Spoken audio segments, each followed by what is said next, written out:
आज के दिन हमारे राष्ट्रीय अध्यक्ष बंगाल के दौरे पे हैं। आप सबको जानते हैं कि बंगाल में विधानसभा के चुनाव हुए और चुनाव के रिजल्ट 2 तारीख के बाद जिस प्रकार से राजनीतिक हत्याओं का सिलसिला टीएमसी के गुंडों के द्वारा ममता बनर्जी के संरक्षण में जिस प्रकार के भारतीय जनता पार्टी के कई ऐसे कार्यकर्ता, लगभग 17 ऐसे कार्यकर्ता की हत्या की गई, सैकड़ों कार्यकर्ता को घायल किए गए और साथ ही साथ हजारों लोगों के घरों में घुस करके महिलाओं के साथ दुर्व्यवहार करने का काम किया गया। साथ ही साथ हम कह सकते हैं कि छोटे छोटे दुकान जो भारतीय जनता पार्टी के कार्यकर्ताओं के थे, समर्थकों के थे, उनके दुकानों में घुस करके उनके संपत्ति को लूटने का काम किया गया। लोकतंत्र में हिंसा का कोई स्थान नहीं है, भारतीय जनता पार्टी की मान्यता है। लेकिन जिस प्रकार से ममता बनर्जी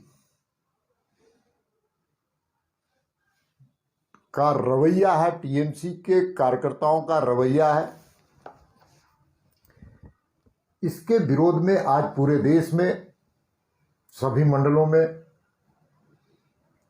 कार्यक्रमों का श्रृंखला किया गया। और झारखंड में हम सबको जानते हैं कि यहाँ पर हेमंत सोरेन जी की सरकार है, कांग्रेस की सरकार है। और इसी चुनाव में विधानसभा के चुनाव में टीएमसी को सीधा और सीधा समर्थन देने का काम किया था हेमंत सोरेन जी ने।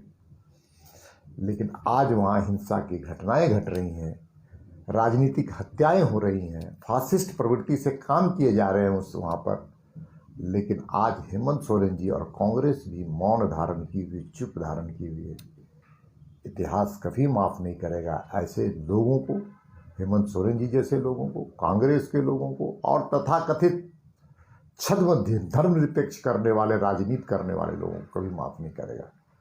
हम आगे बढ़ेंगे और आगे बढ़ेंगे और जो सोनार बांग्ला बनाने का जो सपना केंद्रीय नेतृत्व का है, नरेंद्र मोदी जी का है, अमित शाह जी का है, नड्डा जी का है, भारतीय जनता पार्टी का है, उन सपनों को साकार करने के लिए झारखंड के कार्यकर्ता, पड़ोसी राज्य होने के कारण हम सब मिलकर के आगे बढ़ेंगे और इन फासिस्ट शक्तियाँ जो तानाशाही प्रवृत्ति से ओत-प्रोत है, उनको कभी न कभी, कहीं न कहीं हम हमेशा चोट करते रहेंगे। क्यों? क्योंकि भारतीय जनता पार्टी को लोकतंत्र पर आस्था है और लोकतंत्र में हिंसा का कोई स्थान नहीं है।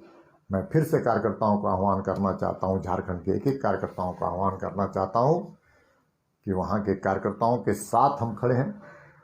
ये भाव मन में रहना चाहिए। वहाँ के पूरी पार्टी, बंगाल की पार्टी के साथ हम खड़े हैं, ये भाव आना चाहिए। और केंद्रीय नेतृत्व का जो भी निर्देश होगा उसको अक्षरशः पालन करने के लिए हम लोग एक साथ खड़े होकर के बंगाल जो हमारा है, इस देश की माटी का है, सांस्कृतिक राष्ट्रवाद का प्रतीक रहा है वो हमेशा, उसकी रक्षा करने के लिए भारतीय जनता पार्टी के कार्यकर्ताओं को किस हद तक जाना पड़ेगा।